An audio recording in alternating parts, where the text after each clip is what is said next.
Hi, so we're Nordstrom Team 3, and our proposal to Nordstrom is called Nordstrom Play. I'm Chloe. I'm Gabe. I'm Megan. I'm Zoe. And I'm Kesa.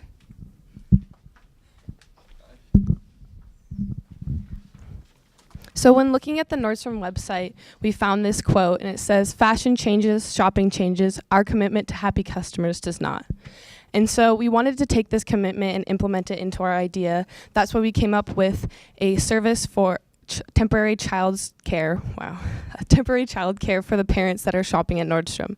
Because we understand that it can be quite stressful to shop with your kids, and so this will give them an opportunity to be able to shop and focus on their shopping while also have the ease of knowing their children are close by and safe with Nordstrom employees.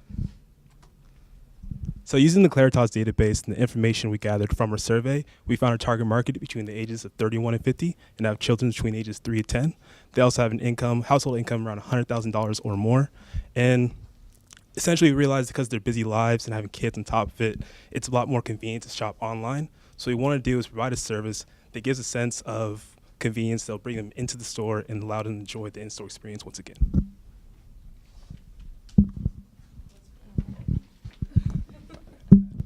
So, like we said, using the Claritas database, we did some research on where to implement this idea first. We chose some counties that had only one Nordstrom in it, so we were able to target specific Nordstroms, as well as areas such as suburbs that had more of our target market within them. So we used Orange County in California, Collin and Denton County in Texas, Snohomish and Pierce County in Washington. So our first search that we did was with the market potential, and this looked at people that shopped in Nordstrom in the past 3 months under different circumstances. This only shows 2, but there was about 8. And so I took the total of each county and averaged it, and Orange County won the market potential with 255.66, but they also had the highest population with having around 1 million people in their county, whereas the other ones only had 300,000. So it makes sense that they would have more people shopping because there's more people in their county. So we did another research, which is the segmentation concentration, and on Claritas, they have grouping of people with characteristics that we can choose from, and we went through and chose the ones that matched our market potential. And with that, Collin County won with 158, which means that they have the most amount of people that are within our target market. And they also had the second market potential, showing that they had the second amount of people, most amount of people shopping at Nordstrom. So putting those two together, we chose that Collin County would be the best place for us to implement our idea first.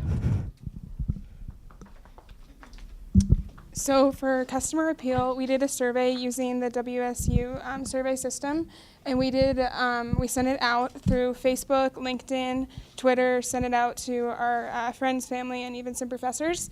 And you had to have kids with ages 3 to 10 to take the survey. And by doing this, we got 44 participants who had data that we could use. And like Gabe said, majority were married white females living in the suburbs. They were employed full-time, had a total household income of $100,000 to $150,000, and had children ages 3 to 5. And here's a graph from our survey, and we found that we asked, do you usually bring your children in with you when shopping at Nordstrom? And 30% of the children said that they don't bring children with them into the store.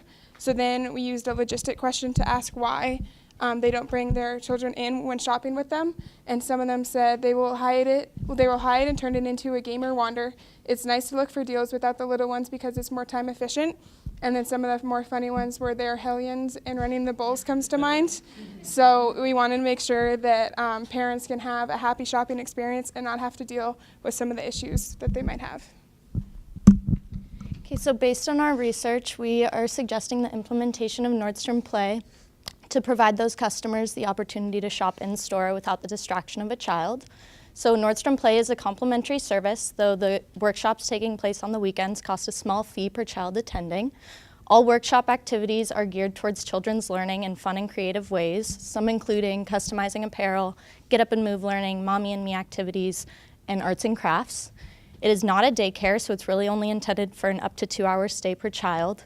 And all of the activities taking place in the Nordstrom Play Center will be tailored to Nordstrom's aesthetic as to stay in line with their brand image. Some of these activities include a reading nook with books and beanbag chairs, as well as a electronic gaming pad similar to the walking piano at Macy's. These are only a few ideas. New ideas are always encouraged to stay in line with customer interests. And another perk of Nordstrom Play is the ability to earn rewards points. So there will be 10 points given per child attending a workshop. So in order to implement a child care service, we need to make sure we're taking the correct legal action. So we had to look into California, Texas, and Washington to make sure that there is no license needed or fees. And we found that all 3 states are license exempt because they are a department store and the parent is on the premises, and there's also no fees. So this makes it a much smoother process for Nordstrom Play to be implemented. So we also created a SWOT analysis of Nordstrom Play in order to better understand the benefits and drawbacks of the service. Some strengths include it's attractive to customers and will get them in store wanting to shop.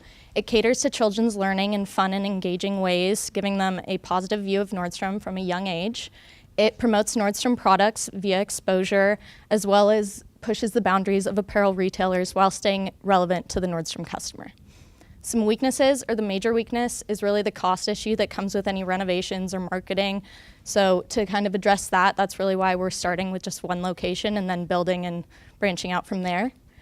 Opportunities, so being the first major apparel retailer to implement a childcare service, let alone one that offers learning opportunities to educate our future customers, really sets Nordstrom apart from other retailers. As well as starting with just one location really opens doors for further expansion in the future. We can use the knowledge that we gain from our first location to help us guide ourselves into making smarter, more informed decisions down the line. And then threats. So since there are no true competitors in the industry, our threats really mainly came from our research that we did and the concerns of the parents from the survey. So those concerns were mainly the sanitation of the area and then the safety of the children and the environment. So to kind of address that, there would be health standards and regulations in place in order to make sure that the area is safe and healthy for children, as well as all the staff would undergo proper training to ensure that they're qualified for the job. One last threat that we thought might be an issue is that after the implementation of Nordstrom Play, some people might change how they view the image of the store, though that is a main reason why we decided to locate it near the children's section, typically on the 3rd floor, to stay out of the way of other shoppers. So in order to give our offline experience and online presence, we decided to create this prototype Nordstrom Play app as part of our marketing promotions. And it was sign in, go to create appointment. And we have our home screen, we have your children's profiles, you have employee profiles, so you can see who's going to be watching your children. We have upcoming events. We have advanced customization workshop, so we'll go ahead and click there.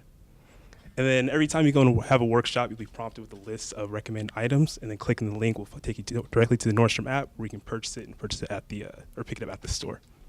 Go next. Then here we also have Carter. And here's a reservation. You go in, you scan, they give all the info.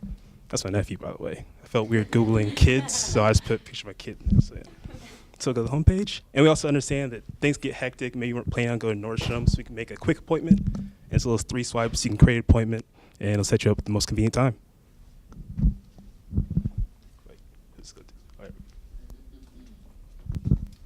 So for marketing, we want to make sure that we're on social media because we know a lot of users are on social media and the internet. So Nordstrom Play is active on all of these accounts.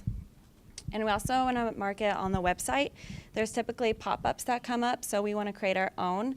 And doing this will create some FOMO just to kind of expose it to everybody. And then we kind of just want to have a picture of Nordstrom Play where you can click on it and learn more information. And on the Kids tab, there will be a banner where you can do the same thing. And then we want to create flyers that go in-store at each register and also create posters that are at each entrance. So overall, Nordstrom Play is designed to keep children occupied and parents happy. This will expose children to Nordstrom products and increase the sales in the kids department. This will create a positive experience of Nordstrom at a young age, and this will help them down the line choosing Nordstrom over other competitors because they have had such a great experience when they were younger with Nordstrom. And it makes life a little bit easier for the parents and also encourages in-store shopping. Thank you for listening to our presentation. Do you guys have any questions?